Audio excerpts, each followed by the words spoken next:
राज्य सरकारने आज अतिशय एक महत्त्वाच्या घोषणा ज्या आहेत ते या ठिकाणी केल्यात। मुख्यमंत्री कॅबिनेटच्या बैठकीनंतर मुख्यमंत्री एकनाथ शिंदे यांनी महात्मा फुले जन आरोग्य योजना जी राज्यातल्या गरीब जनतेसाठी अतिशय महत्त्वपूर्ण योजना आहे, या योजनेचा व्याप्ती जी आहे ती खूप मोठ्या प्रमाणात वाढवल्याचं आपल्याला या ठिकाणी दिसतंय।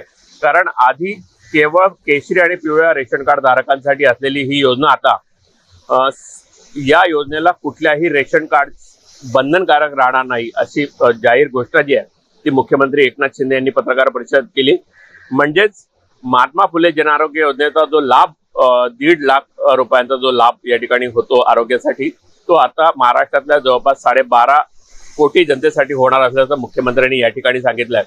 नक्कीच मुख्यमंत्र्यांची ही घोषणा जी आहे ती अतिशय स्वागतार्ह आहे, कारण अनेक लोक जे आहेत ते आरोग्याच्या या सुविधेपासून वंचित राहिल्याचं आपल्याला या ठिकाणी पाहायला जात आहे।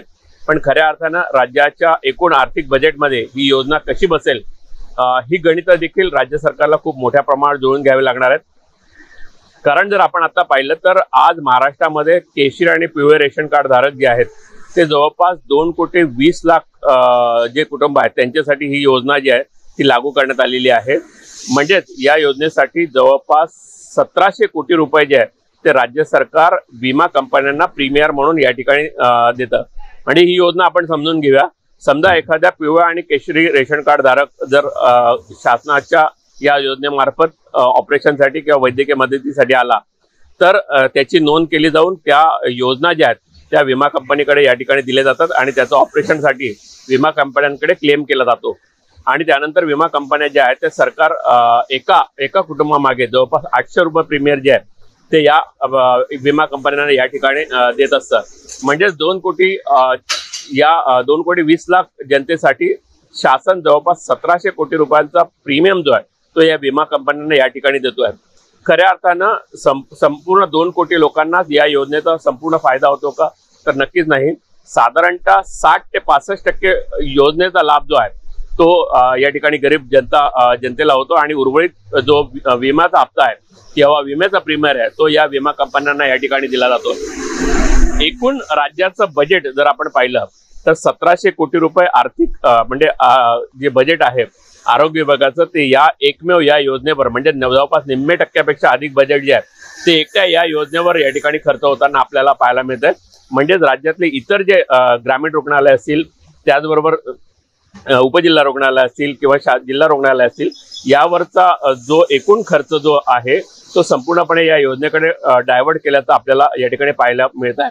सर्वात महत्त्वाचं म्हणजे ही योजना जी आहे महात्मा फुले योजना, यामध्ये जवळपास 2009 अनेक असे आजार आहेत की ज्यांच्यावर उपचार केले जातात। पण खऱ्या अर्थानं सर्वाधिक उपचार जे आहेत ते कॅन्सर, त्याचबरोबर ब्रेन आणि हार्ट सर्जरी या 3 गोष्टींसाठी सर्वाधिक रुग्ण जे आहेत ते या ठिकाणी येतात। आपण हॉस्पिटलचं जर गणित पाहिलं तर साधारणतः महाराष्ट्रामध्ये 90% हॉस्पिटल म्हणजे आता या योजनेच्या अंतर्गत 1000 हॉस्पिटल जे आहेत ते खाजगी आहेत आणि 250 हॉस्पिटल जे आहेत ते ज्याला आपण म्हणतो शासकीय रुग्णालय असतील, वैद्यकीय महाविद्यालय असतील, या रुग्णालयांचा समावेश होतो। पण खऱ्या अर्थानं अनेक रुग्णालयांमध्ये शासकीय रुग्णालयांमध्ये उपचार करण्यासाठीच्या मशिनरी किंवा ऑपरेशनच्या मशिनरी मोठ्या प्रमाणात असल्यामुळे खाजगी उपचाराकडे विशेषतः हा संपूर्ण ओढा जो आहे तो जातो आणि जवळपास 1000 जे खाजगी रुग्णालयांमध्ये ही योजना लागू करण्यात आलेली आहे त्यामध्ये 90% योजनेचा लाभ जो आहे तो या जे दारिद्र्याखालील लोकांना या ठिकाणी होत असतो। आपण या सगळ्या जर गोष्टी पाहिल्या तर साधारणतः आता 2,20,00,000 लोकांसाठी जर ही योजना असेल तर जवळपास 1700 कोटी रुपये यासाठी खर्च होतात। पण खऱ्या अर्थानं एकूण राज्याचं बजेट जर आपण पाहिलं त्यामध्ये आरोग्याच्या बजेटसाठी जो पैसा दिला जातो त्यापैकी 1700 कोटी रुपये जरी या योजनेला दाखवलं पण प्रत्यक्षात 1000 कोटी रुपये जे आहेत ते फक्त या योजनेकडे वर्ग केले जातात। म्हणजे जवळपास 700 कोटी रुपयांचा आधीच या योजनेला तुटवडा आहे। त्यामुळे कोणाला 1.5 लाख रुपयांची गरज असेल तर त्याला 60,000, 70,000, 80,000 किंवा 1 लाख रुपये अशा पद्धतीने रक्कम जी आहे ती कमी अधिक प्रमाणामध्ये या ठिकाणी दिली जाते। म्हणजेच आता पुन्हा राज्य सरकार जर 12 कोटी जनतेसाठी हा प्रीमियम भरणार असेल तर नक्कीच 6 पटीने हा प्रीमियम जो आहे तो भरावा लागणार आहे। म्हणजे 1700 कोटी रुपये जर 2 कोटी जनतेला जर या ठिकाणी द्यावा लागत असेल तर 12 कोटी जनतेसाठीचा प्रीमियम जो आहे तो जवळपास 10,000 कोटी रुपयापर्यंत या ठिकाणी जाणार आहे। त्यामुळे नक्कीच राज्य सरकार ही योजना जी आहे ती सर्वसामान्यांना खुली करण्याचा उद्देश नक्की काय आहे हे देखील अत्यंत महत्त्वाचं आहे। अनेक जे कुटुंबधारक आहेत, अनेक जे टॅक्सधारक आहेत किंवा टॅक्स भरतात किंवा सरकारी नोकरीत आहेत किंवा उद्योगपती आहेत किंवा मोठे उद्योजक आहेत, या सगळ्यांसाठी ही योजना या ठिकाणी लागू करणार आहे का राज्य सरकारने या संदर्भातली स्पष्ट जी अजून केलेलं नाहीये। पण मुख्यमंत्र्यांचं म्हणणं आहे की ही 12.5 कोटी जनतेसाठी ही योजना लागू होईल। नक्कीच जवळपास 5 ते 10,000 कोटी रुपयांचा खर्च जो आहे तो राज्य सरकार कसा करणार आहे। जर आपण राज्य सरकारने दुसरी आणखी एक मोठी घोषणा केली आहे की महाराष्ट्र सरकारचा जो आपला दवाखाना आहे त्यासाठी ग्रामीण भागामध्ये आणखी 200-250 कोटी रुपये देण्याचं या ठिकाणी मंजुरी जी आहे ती आजच्या कॅबिनेट बैठकीत केली आहे। नक्कीच आपण जर विचार केला तर या दोन योजनांमध्ये म्हणजे आपला दवाखाना आणि महात्मा फुले जन आरोग्य योजना या सगळ्या दोन योजनांचा जर आपण विचार केला तर साधारणतः 2,000 कोटी रुपये जे आहेत ते या योजनेमध्ये खर्च होणार आहे। खऱ्या अर्थानं ग्रामीण भागामध्ये आणि शहरांमध्ये राज्य सरकारची प्राथमिक आरोग्य केंद्र आहेत, उपकेंद्र आहेत, त्याचबरोबर जिल्हा रुग्णालय, सामान्य रुग्णालय, त्याचबरोबर प्राथमिक उपजिल्हा रुग्णालय, असे वेगवेगळ्या स्टेजवर वेगवेगळी यंत्रणा जी आहे ती काम करत असताना एवढा मोठा निधी जो आहे तो थेट या योजनेसाठी खर्च केला जातोय।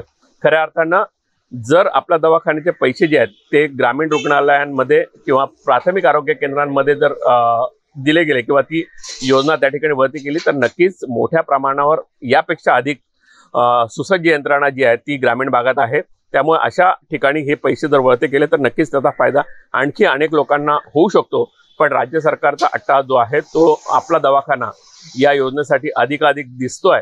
तो गेल्या 3 कॅबिनेट बैठकींमध्ये ज्या प्रकारे या योजनेसाठी व्याप्ती वाढवली जाते आणि या योजनेसाठी पैसा खर्च केला जातोय त्यावरून असं दिसतंय की प्राथमिक आरोग्य केंद्रांपेक्षा आपल्या दवाखान्याकडे पैसा वळवण्याचं राज्य सरकारचा मानस जो आहे तो या 3 कॅबिनेट बैठकीमध्ये दिसून येतो।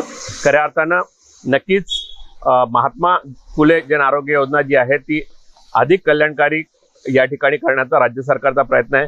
पण त्याचबरोबर सर्वात महत्त्वाचं म्हणजे जर आपण पाहिलं तर केंद्र सरकारचा जो SCC डाटा आहे म्हणजे ज्याला आपण म्हणतो शेड्यूल कास्ट आणि शेड्यूल ट्राईब याचा जो डाटा आहे तो जर आपण पाहिला तर 2011च्या सेन्सेक्सनुसार जो डेटा या ठिकाणी तयार करण्यात आला आहे त्यामध्ये ज्यांची नावं आहेत त्यांनाच पंतप्रधान आरोग्य योजनेचा फायदा जो आहे तो या ठिकाणी होतो हे नक्कीच आहे। म्हणजेच समजा जरी राज्य सरकारनं या ठिकाणी, कारण आपण जर पाहिलं तर पंतप्रधान आरोग्य योजनेचा जर लाभ घ्यायचा असेल तर त्याच्याजवळ पिवळं आणि केशरी रेशन कार्ड असलं तरी देखील SCC सेन्सेक्समध्ये जर त्याचं नाव नसेल तर त्याला ती योजना दिली जात नाही। म्हणजेच जर समजा तुम्हाला 5 लाखांची योजना हवी असेल तर SCCच्या यादीमध्ये तुमचं नाव असणं गरजेचं आहे। जर समजा राज्य सरकारने थेट 12 कोटी जनतेसाठी जरी रेशन कार्डवरचं नाव या ठिकाणी त्यांना बंधनकारक केलेलं नसलं तरी देखील जर समजा राज्य सरकारला योजना द्यायची असेल तर फक्त 1.5 लाखापर्यंत या योजनेचा लाभ जो आहे तो राज्य सरकार या ठिकाणी देऊ शकतो। आणि खऱ्या अर्थानं राज्य सरकार या संपूर्ण 12 कोटी जनतेचा प्रीमियम नक्की किती भरणार आहे हा देखील एक मोठा प्रश्न जो आहे तो या ठिकाणी होईल। पण नक्कीच एक सुखावणारी, सर्वसामान्यांना दिलासा देणारी एक घोषणा जी आहे ती मुख्यमंत्र्यांनी या ठिकाणी केली आहे। पण खऱ्या अर्थानं प्राथमिक आरोग्य केंद्र असतील, महत्त्वाची रुग्णालय असतील किंवा महाविद्यालय असतील, वैद्यकीय महाविद्यालय असतील, यांच्या सुविधा किंवा यांच्यामध्ये यंत्रणा अत्याधुनिक करण्यापेक्षा प्रीमियम भरण्यामध्ये राज्य सरकारला अधिकाधिक रस काय हा देखील एक प्रश्न जो आहे तो अतिशय महत्त्वाचा आहे।